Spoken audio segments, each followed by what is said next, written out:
नमस्कार दोस्तों, आपका स्वागत है हमारे चैनल फ्यूचर स्टडी लाइन में। आज के सेक्शन में हम देखेंगे कि इंटीग्रेशन बाय पार्शियल फ्रैक्शन को कैसे हम सॉल्व करते हैं। पार्शियल फ्रैक्शन हमारा क्या होता है, जो इंटीग्रेशन है, इंटीग्रेशन अगर नुमिनेटर में और डिनोमिनेटर में दो अलग अलग फंक्शन हो तो इन्हें हम कैसे सॉल्व करते हैं। अगर F X and P X are polynomial form में हो तो हम इसे क्या कर सकते हैं, पार्शियल फ्रैक्शन के थ्रू सॉल्व कर सकते हैं। तो पार्शियल फ्रैक्शन लगाने से पहले हमारी कुछ प्रॉपर्टियां होती हैं जिन्हें हम फॉलो करके ही पार्शियल फ्रैक्शन को क्या करते हैं, लगा सकते हैं। जैसे हमारी फर्स्ट प्रॉपर्टी ये है कि जो हमारी डिग्री होती है, जो एफ एक्स होती है, वो पी एक्स से क्या होनी चाहिए, छोटी होनी चाहिए। यानी जो एफ एक्स की डिग्री है, यानी एक्स वेरिएबल की जो मैक्सिमम डिग्री होगी वो पी में जो एक्स होगा उसके मैक्सिमम थी डिग्री से क्या होनी चाहिए, कम होनी चाहिए। और उसका क्या नाम रहता है, प्रॉपर फ्रैक्शन। उसे हम नाम दे देते हैं प्रॉपर फ्रैक्शन। कहने का मतलब देखिए कि हमारा पी एक्स का इक्वेशन कुछ इस तरह से है और एफ एक्स का इक्वेशन कुछ इस तरह से है।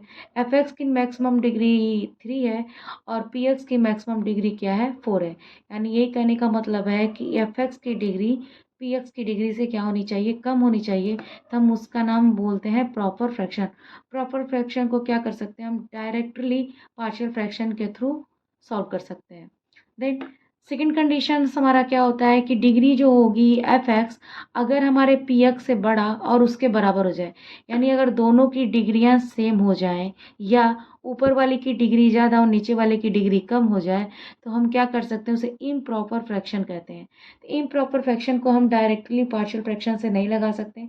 सबसे पहले हमें इनमें क्या करना होता है, हमें इन्हें किसी भी तरीके से जो भी हमें कॉन्सेप्ट या जो भी थ्योरम हमें पता है उसको हम प्रॉपर में क्या कर सकते हैं, पहले बदलेंगे और देन क्या करेंगे, पार्शियल फ्रैक्शन के यूज से हम क्या करेंगे, उसका पार्शियल फ्रैक्शन लगाएंगे।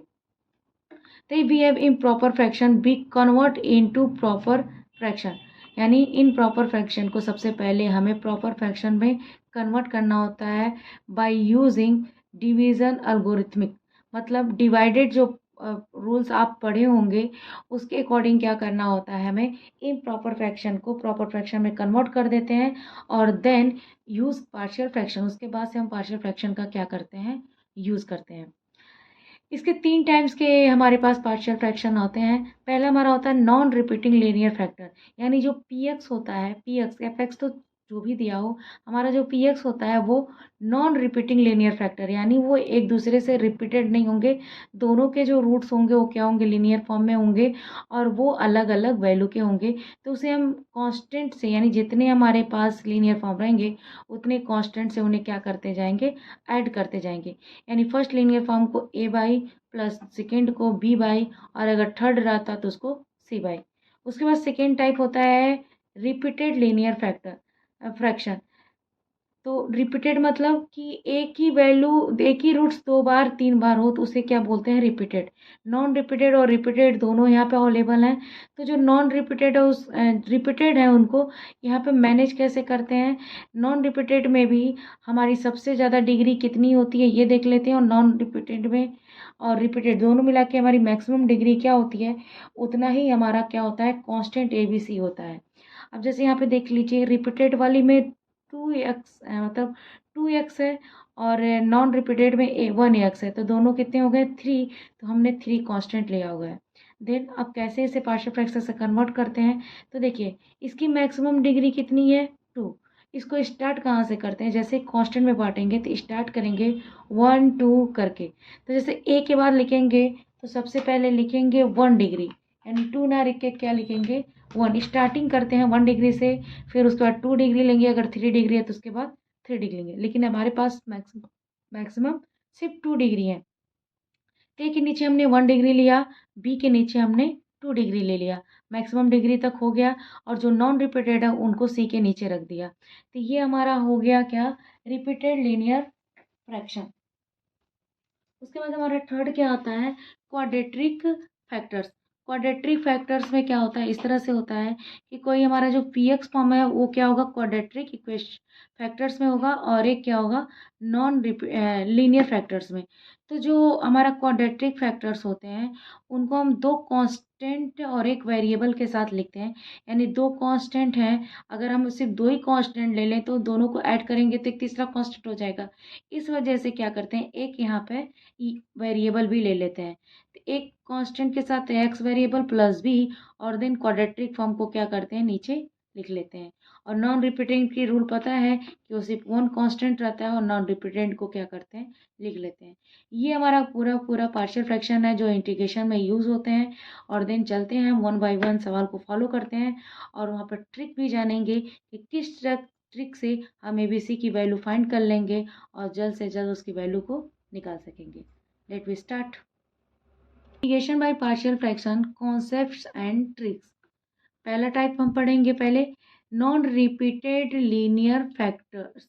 नॉन रिपीटेड लीनियर फैक्टर्स देख लीजिए, हमारा एफ एक्स क्या दिया हुआ है, एक्स प्लस वन, और पी एक्स दिया हुआ है X plus two, X plus three. तो हम इसे पार्शियल फ्रैक्शन में सोल्यूशन में लिखते कैसे हैं, तो ये हमारा सोल्यूशन है। सोल्यूशन को लिखेंगे हम पहले, तो सोल्यूशन में क्या करेंगे, पहले हम पार्शियल फ्रैक्शन को लिखेंगे, तो ये हमारा हो जाएगा, इक्वेशन लिख लेते हैं पहले, फिर पार्शियल फ्रैक्शन का यूज करते हैं। देन उसके बाद मैं बताऊंगी कि ट्रिक से भी आप कैसे निकाल सकते हैं। इसे हम क्या करेंगे, ए वन लीनियर फैक्टर को लिख लिया, plus B second linear factor को लिख लिया, और इक्वेशन वन मान लिया। देन अब क्या करेंगे, हम इसको कैसे किस कॉन्सेप्ट से हम यूज़ करेंगे, तो यहाँ पे मेरा एक छोटा सा ट्रिक है, आप नॉर्मली कर सकते हैं। हम ये जो पी एफ एक्स है उसको एफ एक्स को क्या कर ले रहे हैं, लिख ले रहे हैं, नीचे वाले पार्ट्स को हम इग्नोर कर दे रहे हैं। इक्वल है तो इक्वल लिख लिए। अब ए है, ए के नीचे जो है उसे हम क्या कर दे रहे हैं, इग्नोर कर दे रहे हैं। ए के नीचे जो भी हमारा इग्नोर कर दे रहे हैं, इससे कंपेयर करिए। अगर ए के नीचे हमने इग्नोर किया तो हमारे पास क्या बचा, एक्स प्लस थ्री, तो एक्स प्लस थ्री को हमने ए के साथ मल्टीप्लाई कर दिया। देन बी के नीचे जो बच रहा है उसको हम क्या करें, इग्नोर करें इस लाइन से, तो हमारे नीचे क्या बचा हुआ है, एक्स प्लस टू, और नीचे जो भी पार्ट है उन्होंने हमने इग्नोर करके कर दिया, इसे इक्वेशन नंबर टू मान लिया। यानी नीचे के पार्ट के दोनों साइड को हमने हटा दिया। अब यहाँ पे क्या करेंगे, सबसे पहले यहाँ पे क्या हम क्या करते हैं कि जो हमारा ये पी एक्स दिया हुआ है रूट्स, उसको हम जीरो मान लेते हैं, यानी X plus two equal to zero मानेंगे, तो यहाँ से हमारा एक्स इक्वल टू क्या हो जाएगा, माइनस टू। और यहाँ एक्स प्लस थ्री मानेंगे तो ये हमारा अगर जीरो आ गया तो इसके लिखेंगे X equal to minus three. अब वन बाई वन करके एक्स और एक्स की वैल्यू क्या करेंगे, इक्वेशन नंबर टू में रखेंगे। सबसे पहले X equal to minus two की जो वैल्यू है उसको क्या कर रहे हैं, इक्वेशन टू में सब्स्टिट्यूट कर दे रहे हैं। जैसे ही टू में सब्स्टिट्यूट करेंगे तो ये minus two plus one equal to, अब देखिए जैसे ही हम माइनस टू रखेंगे तो ये क्या हो जाएगा, ज़ीरो। यहाँ से ए की वैल्यू बस फाइंड हो जाएगी, तो माइनस टू प्लस थ्री, यहाँ पे आ गया minus one equal to A one, यानी ए की वैल्यू हमारी फाइंड हो गई माइनस वन। अब यहाँ बी की वैल्यू निकाल लेते हैं। जैसे ही हम X equal to minus three रखेंगे तो लेफ्ट में रखेंगे तो माइनस थ्री प्लस वन हो गया। अब देखिए ए के में क्या करेंगे, माइनस थ्री रखेंगे तो इसकी वैल्यू क्या हो जाएगी, जीरो, और बी में रखेंगे तो क्या होगा, B minus three plus two, यहाँ से हो गया minus two equal to B minus one, यानी यहाँ बी की वैल्यू क्या आ गई, टू आ गई। अब ए और बी की वैल्यू क्या करेंगे, इक्वेशन वन में क्या करेंगे, सब्स्टिट्यूट करेंगे एंड इंटीग्रेटिंग कर देंगे।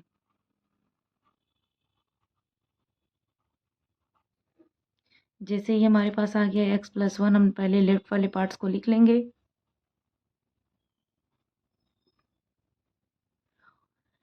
ए की वैल्यू क्या आई है, माइनस वन, तो ए की जगह पर रख देंगे एक्स प्लस टू लिख दिए, प्लस बी की जगह पर क्या आ गया, टू, तो यहाँ पर लिख दिए एक्स प्लस थ्री, और इसे हम इंटीग्रेट कर देंगे एक्स के रिस्पेक्ट में, तो हमने क्या किया, इंटीग्रेट कर दिया।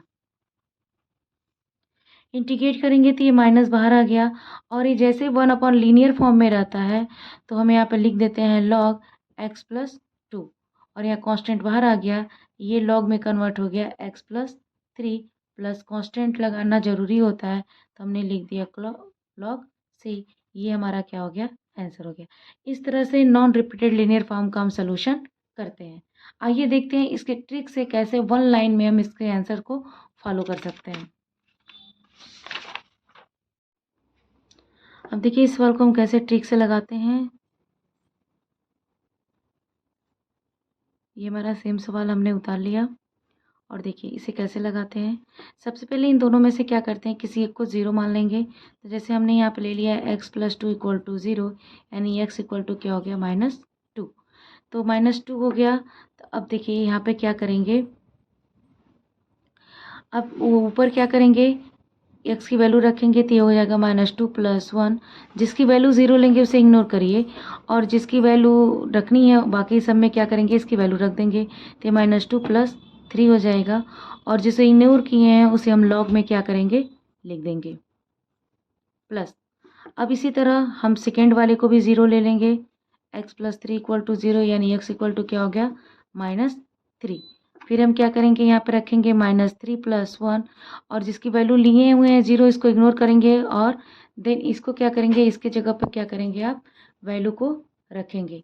तो ये हमारी वैल्यू क्या हो जाएगी, -3 + 2 लॉग, और जिसे इग्नोर किए हैं उसको क्या करेंगे, लॉग में कन्वर्ट कर देंगे। देखिए हमारा सोल्यूशन आ गया। ये हो गया -1 log x+2, और यहाँ पे देखिए -2 -1 तो क्या हो गया, 2 log x+3 log c। ये देखिए हमारा 2 लाइन में आंसर आ गया। ये है हमारा फ्यूचर स्टडी लाइन का शॉर्ट